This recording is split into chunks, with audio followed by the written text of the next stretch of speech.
বাবে দিন দুপৰতে মহানগৰীৰ মাজমজিয়াত চুৰি ঘটনা ঘৰত কোনো নথকাৰ সুযোগ লৈ চোৰ হুমাল ঘৰৰ ভিতৰত আৰু দৃশ্য সমগ্ৰখিনি বন্দী হৈ ৰৈছে সিসিটিভি কেমেৰা ৰাজধানী দিছপুৰত চোৰৰ মৰ্খা দিন দুপৰতে চোৰৰ লুটপাট সিসিটিভিত বন্দী চুৰি কাৰ্য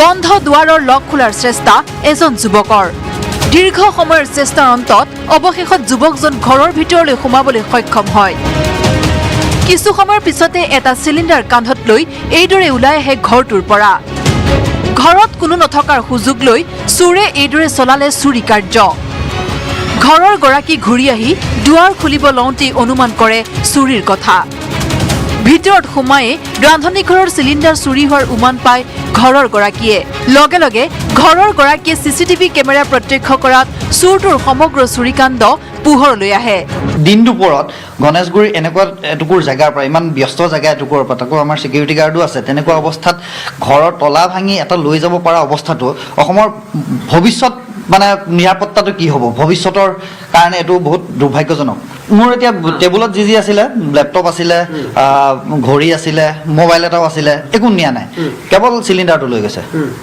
সিকিউৰিটিটো আছিলে কিনি কোনে নাছিলে সেইখিনি সময়ত সিকিউৰিটি ভাইটিটো হি বজাৰ কৰিব গৈছিলে বোলে মানে খুব কম সময় ভিতৰত খুব কম সময় 2 মিনিট 4 মিনিটৰ ভিতৰত উঠাই লৈ গুচি গৈছে ঘটনাটো সংঘটিত হৈছিল মহানগৰীৰ মাজমজিয়াৰ নয়নপুৰৰ বিকে মেনছন নামৰ এই এপাৰ্টমেণ্টটোত চিকিৎসক দম্পতীদ্বয় ঘৰত নথকাৰ সময়তে দিন দুপৰতে এনেদৰে সংঘটিত হয় চুৰিকাণ্ড এতিয়া চুৰ কৰিছে দুদিনৰ পিছত ডকাইতি কৰা আৰম্ভ কৰিব দিনৰ পোহৰত মহানগৰীৰ মাজমজিয়াৰ নয়নপুৰৰ দৰে জনবসতিপূৰ্ণ অঞ্চলত এনেদৰে চুৰিকাণ্ড সংঘটিত হোৱাৰ পিছত এতিয়া নিৰাপত্তাহীনতাত ভুগিছে আৱাসীসকল কেমেৰাত প্ৰভাস সিঙৰ সহযোগত Bhaskar Jyoti Hazarika news 18 Assam north east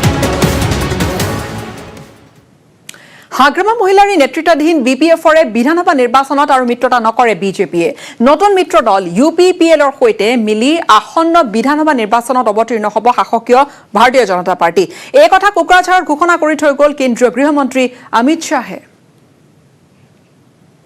100% Modi চৰকাৰ আহিব ইয়াৰ লগতে অসমতো আকৌ 2021 চনত সৰ্বা চৰকাৰ আহিব হাগ্ৰামা মহিলাৰীৰ বিপিএফ আউট এনডিএত সোমাল প্ৰমোদ বড়োৰ ইউপিপিএল বিটিআৰৰ এটা নতুন চৰকাৰ আহিছে বিগত বিটিচিৰ পৰিষদীয় নিৰ্বাচনৰ পৰা আৰম্ভ হোৱা সংঘাতৰ পিছত আৰু লগ নালাগে বিজেপি বিপিএফ হাগ্ৰামা মহিলাৰ নেতৃত্বাধীন বিপিএফক আউট কৰি মিত্ৰতাত প্ৰমোদ বড়ো নেতৃত্বাধীন ইউপিপিএলক সোমোৱাই ল'লে বিজেপিয়ে বিটিআৰত সন্মিলিত চৰকাৰো গঠন কৰিলে ইউপিপিএল বিজেপি আৰু গণ সুৰক্ষা পাৰ্টিয়ে এই ক্ষেত্ৰত বিপিএফে বিজেপিৰ নেতৃত্বৰ সৈতে বাৰম্বাৰ অনুৰোধ কৰিও মিত্ৰতাত থাকিবলৈ সক্ষম নহল বিজেপিয়ে নতুন মিত্ৰ ইউপিপিএলক আদৰি লৈ আগবঢ়াৰ সিদ্ধান্ত ল'লে এই হিচাপতে আসন্ন অসম বিধানসভাৰ নিৰ্বাচনতো এনডিএৰ অংশীদাৰ হ'ব ইউপিপিএল ইউপিপিএলৰে মিলি নিৰ্বাচনত অৱতীৰ্ণ হ'ব বিজেপি দেওবাৰে কোকৰাঝাৰত বিটিআৰ চুক্তিৰ প্ৰথম বৰ্ষপতি অনুষ্ঠানৰ উদ্বোধনী অনুষ্ঠানত অংশগ্ৰহণ কৰি কেন্দ্ৰীয় গৃহমন্ত্ৰী অমিত শাহে কৰিলে তাকেই ঘোষণা শাহে ক'লে এনডিএত অন্তৰ্ভুক্ত হোৱা ইউপিপিএলৰ সৈতে আসন্ন বিধানসভাৰ নিৰ্বাচনত অৱতীৰ্ণ হ'ব বিজেপি অমিত শাহৰ শতম্ভ ঘোষণা 2016তকৈ অধিক আসন পাব বিজেপিয়ে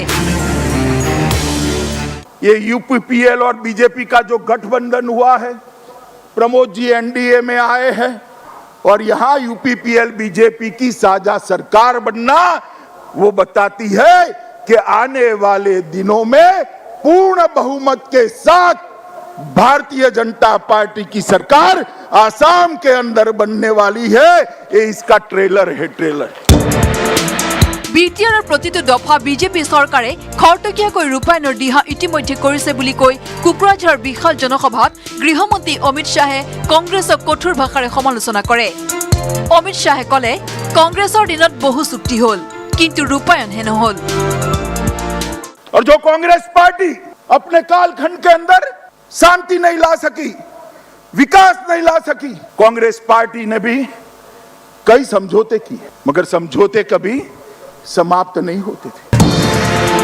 কংগ্ৰেছৰ 70 বছৰীয়া শাসনকালত অসমত একো নহল বুলি অভিযোগ কৰি অমিত শ্বাহে আসন্ন বিধানসভাৰ নিৰ্বাচনত ৰাইজক বিজেপি মিত্ৰজোঁটক ভোট দিবলৈ আহ্বান জনায়।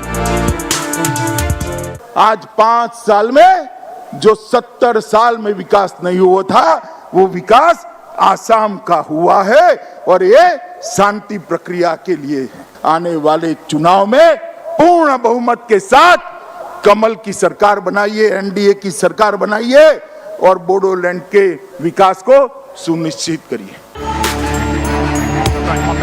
ইপিনে বিটিচিত 17 বছৰে শাসন চলাই যোৱা হাগ্ৰামা মহিলাৰ দিনত 2300 কোটি টকাৰ কেলেংকাৰী সংঘটিত হোৱাৰ বিষয়টোক উনুকিয়াই বিটিআৰৰ মুৰব্বী প্ৰমোদ বড়ুৱে কেলেংকাৰীৰ তদন্তৰ পোষকতা কৰে। এই বিটিআৰ গভৰ্ণমেণ্টখনত যোৱা 17 বছৰত বহুতখিনি টকা পইচা আহিছে, ফাণ্ড আহিছে কেন্দ্ৰীয় চৰকাৰ ৰাজ্য চৰকাৰৰ পৰা। সেই ফাণ্ডখিনি আত্মসাৎ কৰি 2000 প্ৰায় 300 কোটি টকাৰ ইতিমধ্যে লাইবিলিটি আমাৰ হাতত পৰিছে। এটা হোৱাইট পেপাৰ আমি তৈয়াৰ কৰিছোঁ 2300 কোটি লাইবিলিটি এটা কাউন্সিলত।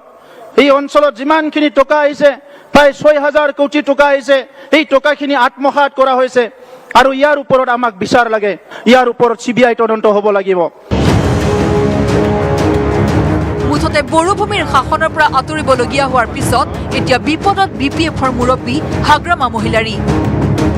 আসন্ন বিধানসভাৰ নিৰ্বাচনত বিজেপি হ'ব হাগ্ৰামা মহিলাৰী আন এক মূল প্ৰত্যাহ্বান।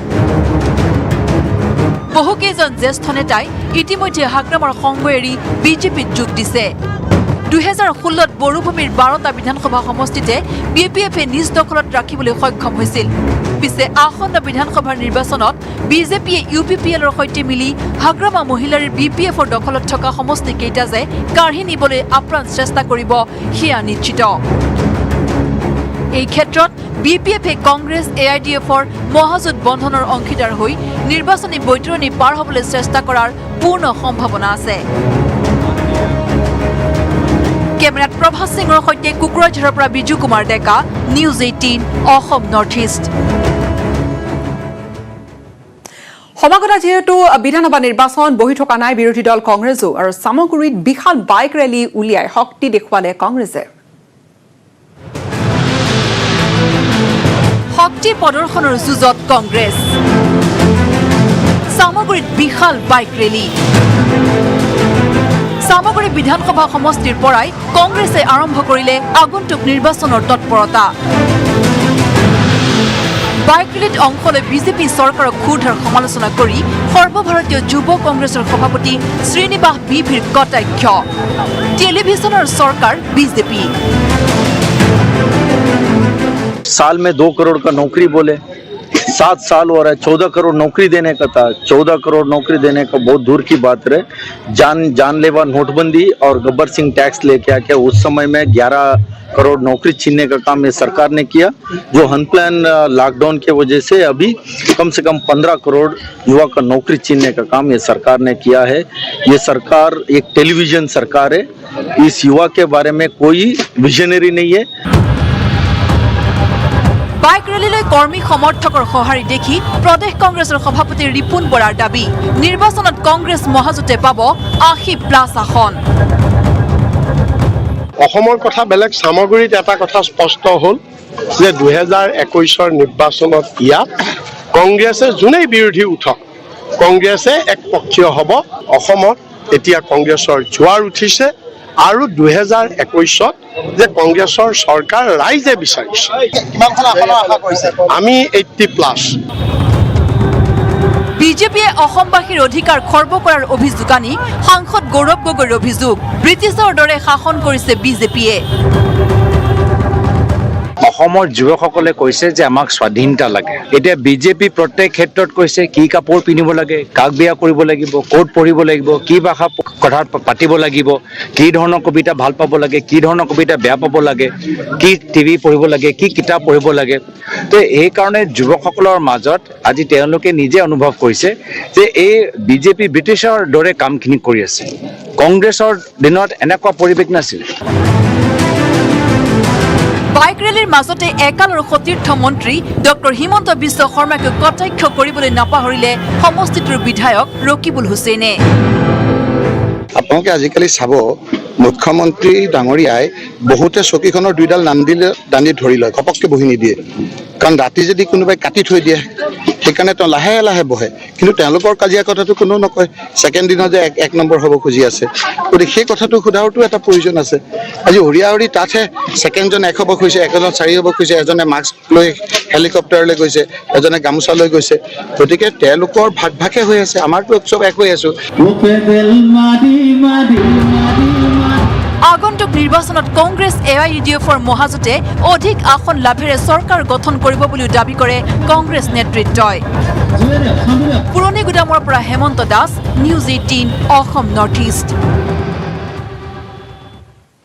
26 জানুৱাৰীত হাৰ্পেক আৰু নিউজ 18ৰ কেম্পেইন মিছন পানীৰ বিশেষ অনুষ্ঠান ৱাটাৰথন দেশৰ শিশুসকলৰ পৰা অনুষ্ঠানটিয়ে লাভ কৰিছে সৰ্বাধিক সমৰ্থন আৰু সাহস। চাওঁ আহক তেওঁলোকে দেশবাসীৰ প্ৰতি কিনো আহ্বান জনাইছে। स्वच्छता और पानी We pledge to use water consciously every time, every day, and encourage others in our community to do the same. I would like to contribute to water conservation by adopting measures like fixing leaky taps, borewell rejuvenation, and using the wastewater from the kitchen to irrigate the plants. Wake up India, whoever you are, wherever you are. Water is a human right. Go save it for the generations to come. हमको बचानी है ये जिंदगानी। সময় আন এটা বাণিজ্যিক বিৰতিৰ।